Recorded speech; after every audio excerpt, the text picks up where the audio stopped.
next episode of the Klingberg Wing Mark II development. I'm Raul Klingberg, your host.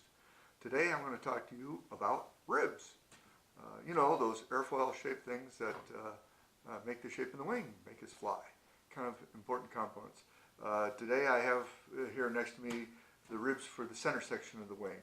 If you've watched some of the other videos, you know the center section of the wing is 30 inches wide, and it provides the mounting points for the pilot's cage, the pilot himself, and the outer wing panels. So kind of an important part of the aircraft. Before I delve into the ribs themselves, let's talk about core material for a bit, because the majority of what the rib is made of is core material. Now, this sample that I'm holding here is 1/4 inch thick Divinycell foam. It has fiberglass on one side, carbon fiber on the other. This is 3 ounce carbon fiber. This is 3 ounce fiberglass on this side. This is 120 style, plain weave. Over here, I have Dow blue styrofoam, smooth finish, and has the same treatment. Fiberglass on one side, carbon fiber on the other, same cloth, same epoxy on both of these.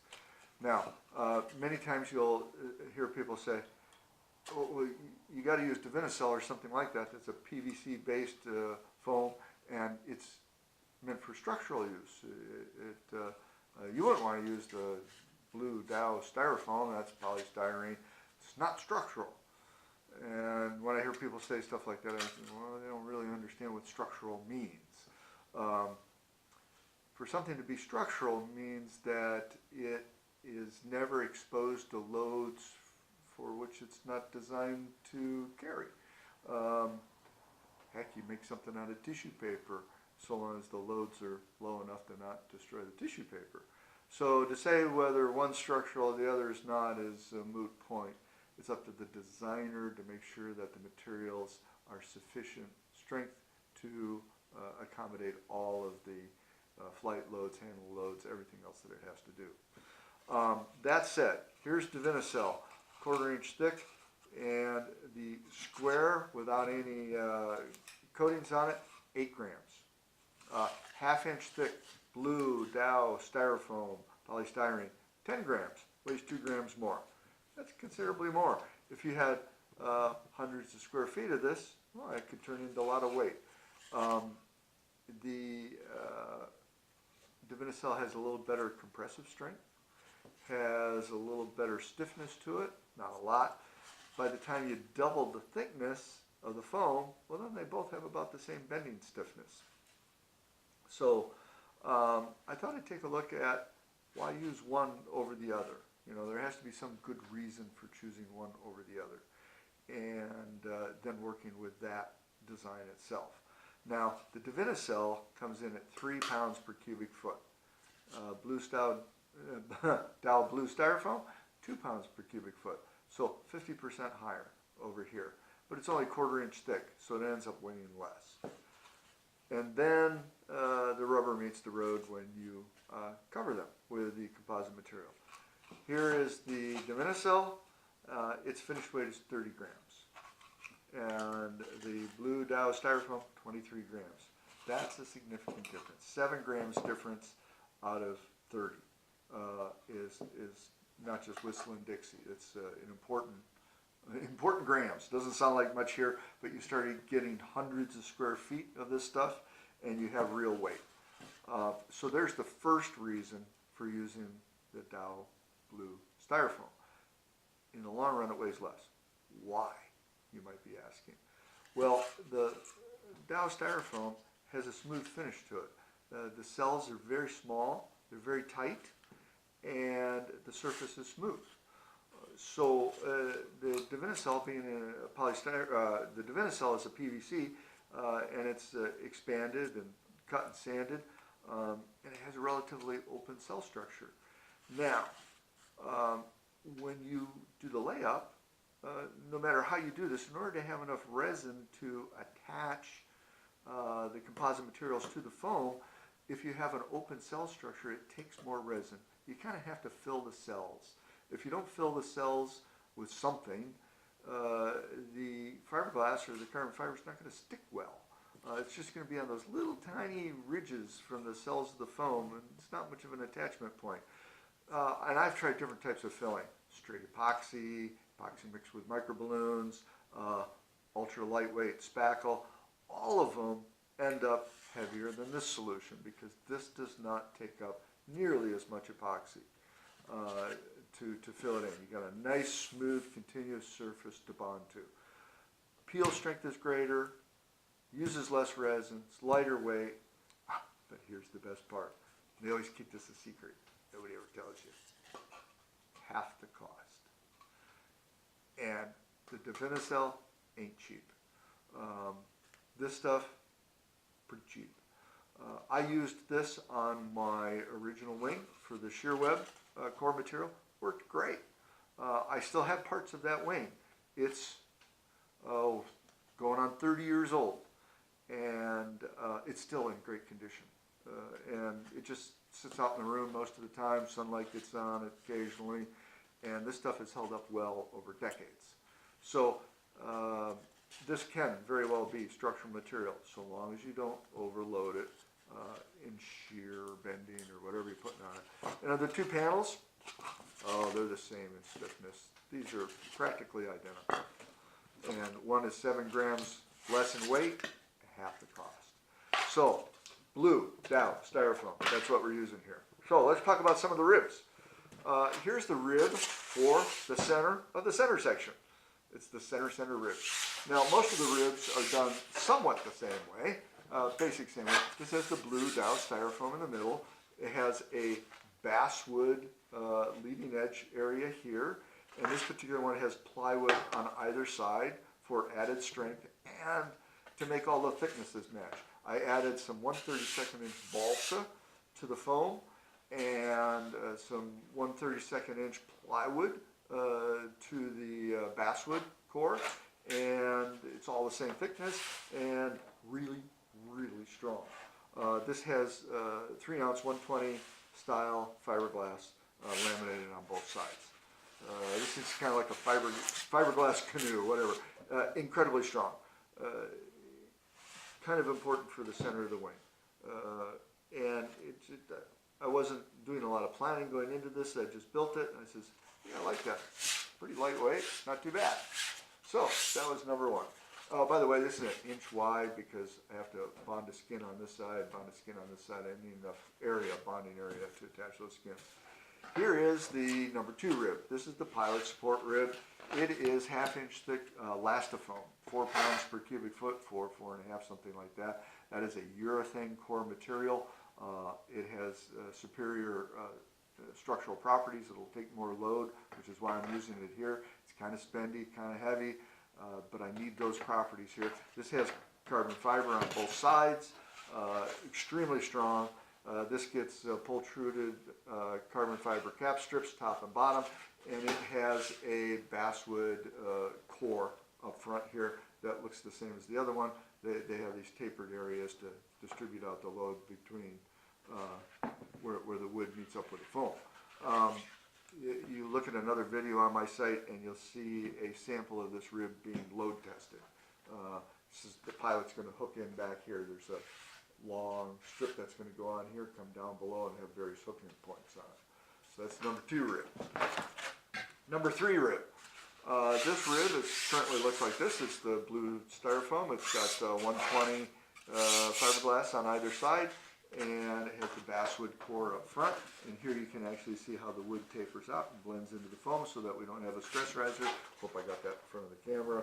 And actually this wood is cut out of standard 3-inch wide basswood, which wasn't quite big enough, so it's got a little splice in it. And how I did these is I laid templates on the foam, sanded to shape the 2 ribs that I need, left and right, complete with the nose piece on here, and then I traced onto the wood from the foam the shape of the nose, which is based on the template, and then I cut out the wood and bonded it to the foam. Cut away the foam so it would match the curve. I cut out the wood first and laid it over the foam, and then cut the foam so to match exactly with the shape of the wood that's there. And then I took it on the drill press and drilled out the front for the leading edge tube. Now, on the ribs, I tried various experiments of drilling this out. I have to deal with, these ribs are a 1/2 inch thick, and the tube, leading edge tube comes in like this. This leading edge tube hooks up to the outer wing panels, picks up the tube that's in those panels, and transfers the torsional loads into the center section. Now this thing runs back at about a 22-degree angle, and on some of the ribs, I actually drilled this hole, or sawed that hole at a 22-degree angle, and then I beveled off this edge here, and golly, that was a lot of work. Let me tell you, a lot of fiddling with a file and a knife, getting it all just right so that it'd fit the tube tight. And I thought, geez, why don't I just do the next size hole up and just leave some slop in it, which is what you see here, so I can actually angle the tube back. And here we have a big gap on this side. No gap back here, a little gap up here. I just cracked off the nose piece. We'll glue that back on. Hey, things happen when you make a video. That'll get glued back on. Anyway, much simpler.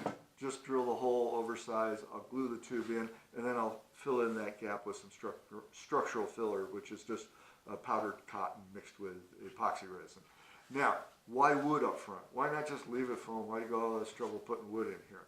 Well, when the leading edge is applied and the cap strips are applied and the leading edge tube is glued in place, if this is all foam here, that foam is just going to flex out of the way. It's going to be bent off at a weird angle, get a weird shape to it. This ensures that I have the right leading edge shape. Now what determines the final leading edge shape is the D-tube shell that goes over the outside, but we want a good fit with that. So the wood's needed up front both to transfer the loads from these face sheets into the tube and to provide a solid surface for actually doing the whole building process. And I was so hoping these face sheets would hold those tips on, but that wasn't glued on there well. A little more epoxy, I'll take care of that. This rib provides the mounts. We'll have the mounts for the pilot's cage. There'll actually be some doublers on here to increase its thickness up to the width of the tubing. These will be carbon fiber, and they'll be spread over a large area, and they'll hang down, the brackets will hang down underneath for bolting on the pilot's cage. That said, I am thinking about lopping off the front of the R3 rib, and I'll talk about why in a moment.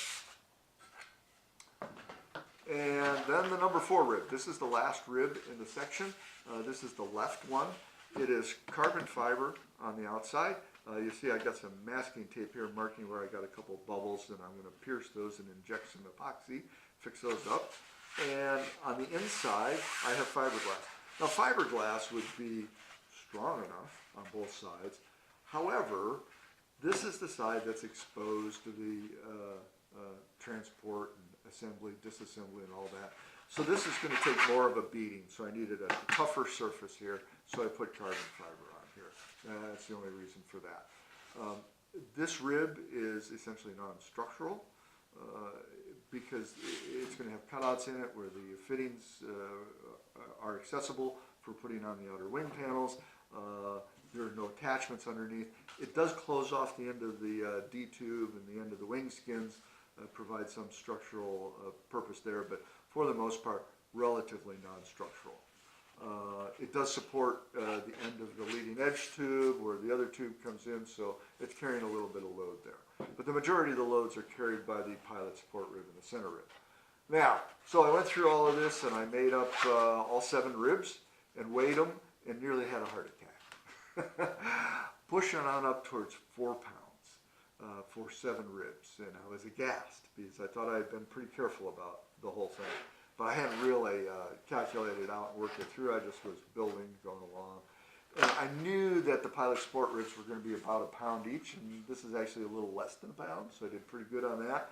I know it has to be built like this in order to be strong enough to hold the pilot, so that's locked in place. That's the reason I'm thinking of lopping off the front end of the pilot support cage, pilot cage, because the attachment points for the pilot's cage are here and here, and actually they're aft of the spar. And what's forward of that, not really needed. This rib can be bonded, and I'll have little brackets on here and attach it to the shear webs for the spar. And then the attachment points here, that would carry the load fine. The torsional loads of this are going to be relatively low. It's mostly just going to be tension loads of the pilot's cage hanging underneath, and compressive loads going up if you have any landing loads on it. So I might very well end up cutting off the front of this and saving a little bit of weight that way. I could save 2-3 ounces that way. The biggest change was changing the number 1 rib. I took it from 1 inch wide down to ½ inch. It's got fiberglass on both sides, which is plenty. Not asking this to carry a lot of torsional loads. And then I thought I'd experiment with a different way of making the leading edge here, and actually making the whole rib. How this was actually done is I made the blue foam oversized, about this much oversized. I just drew a line on there from the template and cut the foam oversized, laminated on the fiberglass, and put the template back on, and then sanded it to shape. The whole thing blue. And then I made plywood doublers up front. Instead of solid basswood up front, I put plywood doublers on here, and I cut these separate, of course. I marked them out using this as a template, and cut them out, and then I tapered them off here for a reason I'll tell you about in a moment, and laminated them on either side, and then I will drill this out for the leading edge tube. And this weighs half of what the other one does. This saves 7 ounces of weight. So I save 2-3 ounces on the number 3 ribs, and I save 7 ounces here, 10 ounces. I'm starting to get close to a pound, 3/4 of a pound. So if I fiddle around here, I could probably save 3/4 of a pound, and that's kind of important. I got to tell you, instead of the basswood, this plywood, just as strong, a lot easier to make. Lay up the rib oversized. You can probably just lay up a big sheet of styrofoam with fiberglass on both sides and make the number 3 and number 1 ribs as a batch, and come back and cut out the plywood for the leading edge here, laminate it on, and then drill them out. A lot faster to build. I like this method better. Less work, probably more accurate parts, a lot less stress. Now, these are tapered off here because all of these, where the leading edge tube is going to come through these ribs, where it goes through like this, we're going to have carbon fiber doublers on here. There's a carbon fiber doubler that's going to come back about this far, and it comes up and wraps around this tube. That's what's going to make the leading edge of this strong enough. So when you're putting a carbon fiber or any type of fabric doubler on here, if you have a 1/32 inch step, if you don't taper it down or fill it in with something, you're going to get air gaps in here where the resin doesn't fill it in. That's bad. That's a stress riser. So you have a choice. You either fill it or taper it. I decided to taper because I'd rather take weight off rather than add it. I still have a little bit of step here in a couple of spots, which I'll fill in with some structural filler when I lay in the cloth to make sure that I don't have any gaps in the bonding area. Did that on both sides. So that's why this is tapered off. So right now I've saved somewhere on the order of 10 ounces approximately. Now these ribs are going to go up in weight when they get the brackets on them. The number 1 rib does have a couple of important brackets on it. This will have a relatively long bracket up front here, about this long, way up front. It'll be carbon fiber. I have to put some standoffs on here to make it 1 inch wide approximately, and that is going to provide 3 functions.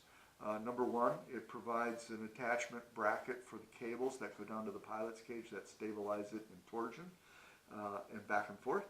And it's going to have an attachment point for a rod that goes down to the leading edge of the pilot's cage, which will take any compressive loads when it's sitting or bouncing on the ground. And then it'll also provide an attachment point for towing. There'll be a nylon web towing rig that comes out the front here, and it'll clip into that same bracket. We're going to just tow on this rib. This rib will be solidly encased, and the towing loads are going to be put into the wing via this rib. So it's going to have a generous carbon fiber doubler on here. So there's the ribs. The ribs are ready to go to be built into the center section of the wing. I just got in some carbon fiber plate stock today for making the wing attachment fittings. So I'm going to build those up into spar sub-assemblies and then I can start construction of the center section of the wing, which is great.